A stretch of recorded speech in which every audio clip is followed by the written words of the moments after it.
Hello there guys, and welcome back to another installment of Trey the Explainer. This episode was supposed to be a spooky Halloween special, but as you can tell from the day in which you're watching this, that didn't work out. But anyways, we got a bit of a scary episode today, as in this installment of Cryptid Profile, we have among the biggest cryptological mysteries in history. The Beast of Gévaudan, the cryptid that kills. Yes, unlike most cryptids, which are simply spotted in the distance and run off into the woods, and don't seem to really bother humans that much, the Beast of G was said to have been responsible for not 1, not 10, not 20, but hundreds of deaths and many more injuries and attacks. An enormous amount of people are said to have seen this creature, and at the time, its existence was not doubted in the slightest. It even became such a problem that the French government itself took the problem so seriously that they ordered it to be hunted down and killed. Few cryptids or undiscovered creatures actually leave such a profound trace on the world, which makes the Beast of G especially perplexing and fascinating for cryptozoologists. And the story itself and the mass hysteria that a single creature caused is truly chilling. So sit back and hear the terrifying story of an elusive, bloodthirsty creature that terrorized the countryside of France unchallenged for years. It was the early summer of 1764. What would later be called the 7 Years' War, fought between the Kingdom of Great Britain and the Kingdom of France, had recently ended, and with it, to the relief of the citizens of the French countryside, the large taxes the government had imposed during wartime. The end of the war likely meant a return to normalcy for most French citizens. However, normalcy wouldn't be found for the inhabitants of Gévaudan and neighboring regions of France. For the next 3 years, the landscape would be the stage of what would be essentially a 16th century version of a 1980s slasher movie.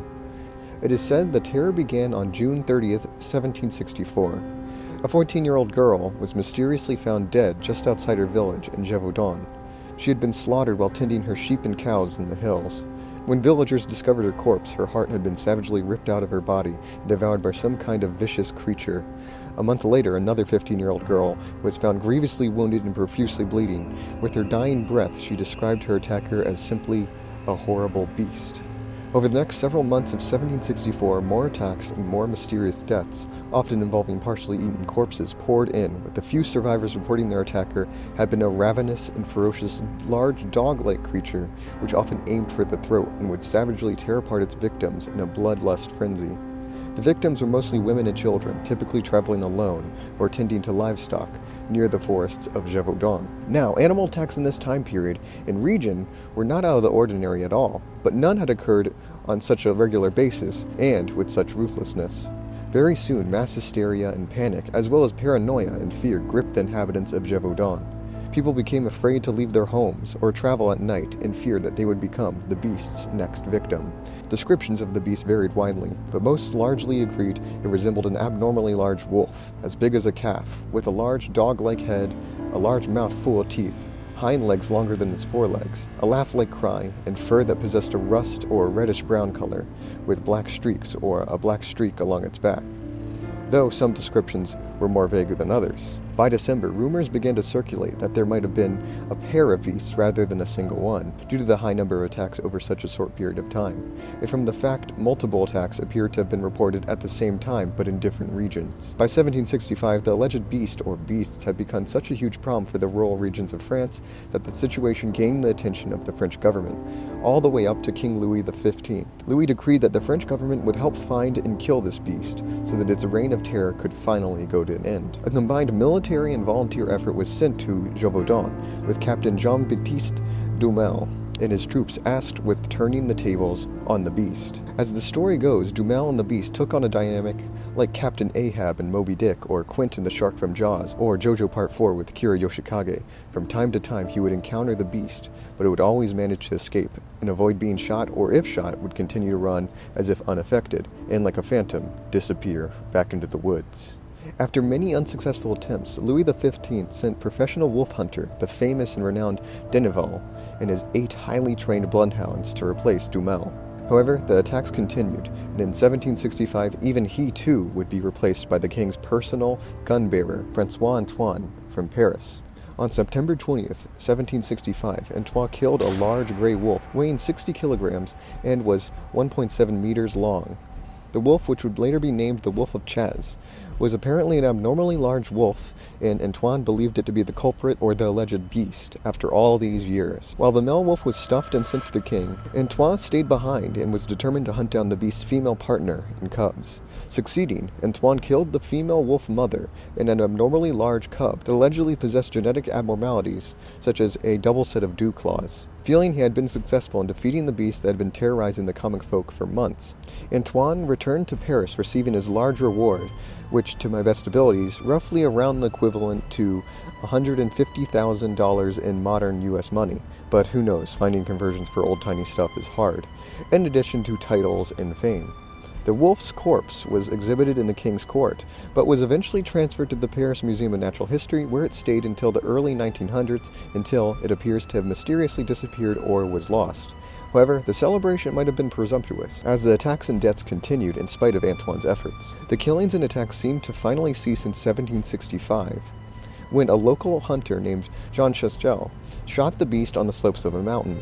It was claimed his bullet was only successful in killing the creature due to the fact it was composed of silver, a claim that would eventually be associated with the only way to kill a werewolf in popular culture.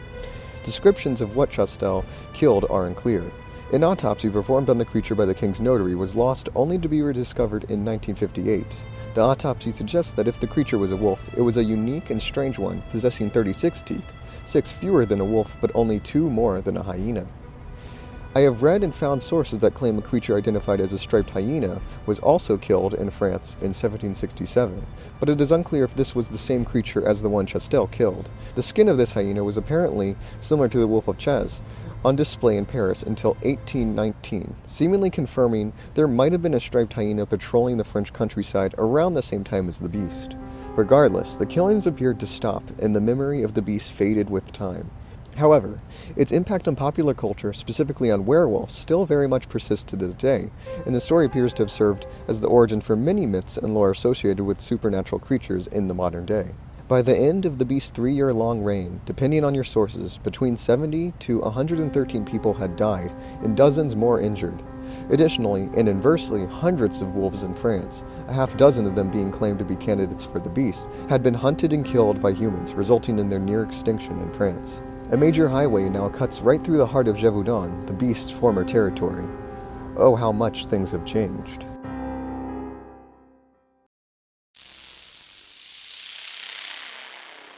So, what are we in the modern day to make of the Beast of G? What was the beast? And was it actually a cryptid or undiscovered creature? Well, to this day, it remains somewhat uncertain what actually transpired in the French countryside from 1764 to 1767. It is not disputed that something was attacking villagers and peasants, but what that something was exactly is not especially clear. A wide range of explanations have been put forth, from an aberrantly large wolf, a pack of wolves, rabid or even trained dogs, a wolf-dog hybrid, wolverines, escaped exotic pets, and even human murderers or serial killers disguised as animals. But let's try to examine the facts and attempt to find the most likely explanation. Firstly, I find it likely there was not just a single beast, but several. The wide range, both in location and time, seems to suggest these attacks were likely being done by, at the very least, 2 independent attackers, and I find it very likely that several attacks and killings commonly ascribed to the beast were in actuality completely unrelated, and the mass hysteria falsely attributed the common wolf attack, which were especially common throughout Europe during those days, to the beast. I think the mass hysteria and panic response the common folk experienced as a result of hearing the horrifying initial reports might have influenced the mindsets of people to the point they subconsciously saw the beast in everyday occurrences. A personal theory of mine that might play a role in this circumstance is that cryptids represent a type of societal mob mentality. When researching cryptids, I began to notice that cryptids suspiciously appear in relation to some kind of either pop cultural craze or a time of social stress. The height of UFO and gray alien reports and sightings in America occurred during the Cold War, and typically after the Roswell incident. The Loch Ness Monster was sighted in the months following the wide release and popularity of King Kong, which possessed a dinosaur model that resembled the reported creature almost identically. Owlman was reported in 1976 during an insane heat wave and drought throughout the British Isles. Popobawa, an East African one-eyed bat creature, eyewitness sightings curiously rise and fall in correlation to the Zanzibar election cycle, and seems to be tied to possible social stress from political developments and changes. Cryptids tend to show themselves during times of mass hysteria, social stress, or a pop culture phenomenon, and a theory that I put forth is that cryptids are simply a reflection of the societies that often create them more than anything. I don't think it is a coincidence that cryptids often reflect and fit the culture and influences of the eyewitnesses at the time. In medieval Europe, people would see dragons in the sky. In the Victorian era, people would often spot phantom zeppelins and airships, and of course, during the Cold War, people would spot flying saucers. Cryptids might just embody an overall societal or cultural fear, and who knows, maybe this tendency to create monsters was an advantage when our ancestors were actually the prey, and tales and belief in monsters in the darkness at night was a survival strategy. In the beast's case, traditions and superstitions associated with beasts and monsters living in the woods were prevalent even before the attacks. I think the initial death reports provided a catalyst for widespread panic, and people simply began to subconsciously see the beast as a result of this paranoia.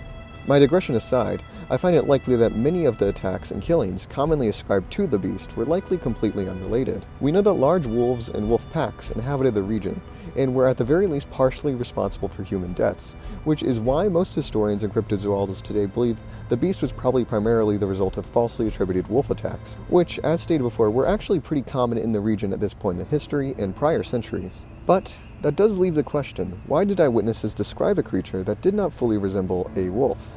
Well, unfortunately, due to the limitations of the time, illustrations and descriptions of the beast widely vary, and it is difficult to get a cohesive picture, and this might vindicate the prior speculations that there were likely multiple beasts, some of them being common wolves. Some descriptions of the beast are rather curious, and not so easy to attribute to wolves. The rust-colored and striped creature described by some is rather interesting, as the description seems to fit that of a striped hyena rather well. And as we learned, a striped hyena was shot and killed in France, around the same time that the beast seemed to stop its attacks for good. Unlike today, people didn't have pictures or photographs of exotic animals like hyenas, lions, and elephants, and the few illustrations of such creatures circulating around weren't too accurate and weren't especially accessible for illiterate and uneducated peasants living in the countryside. To a person who has never seen such an animal, something like a hyena or a lion would have been paramount to seeing a monster. It seems highly likely that this striped hyena, likely escaped from a menagerie, finding itself strangely lost in France, would have caused quite a terrifying and alien sight for rural French farmers in the 16th century. So, what exactly happened in the case of the Beast of G? Well, firstly, I find it probable there was no single beast, but several. Probably multiple abnormally large wolves, packs of wolves, a rogue and foreign striped hyena, and maybe other factors/players, possibly even a human serial killer. All these independent killers being falsely lumped together by a paranoid public as a single beast. We may never know for certain what happened, but I think we can safely say it wasn't the work of a yet-to-be-discovered animal or supernatural creature. Regardless, the story is a fascinating one, and definitely deserving of a movie or TV series. You could really play up the hysteria and fear of the unknown villagers and isolated communities must have felt at the time, making something akin to The Witch, or even something like a 1980s slasher movie feel. There apparently is a 2001 French film titled Brotherhood of the Wolf, about the beast, and the subsequent hunt for it, which is said to be pretty good, though I haven't seen it. Anyways, case closed. I hope you enjoyed this installment of Cryptid Profile. Please tell me what you think the beast might have been. I want to thank DeviantArt user Kaz Chileen for creating some beautiful as well as terrifying artwork and illustrations for this video. She's amazing, and as a French native, she apparently loves the beast and the story surrounding it. So, it was great to work with her. Send me more suggestions for the next Cryptid Profile, as I'm not especially sure what the next one is on my list. Maybe ninjas? I don't know. Alright then, I hope you enjoyed this video, and I'll see you next time.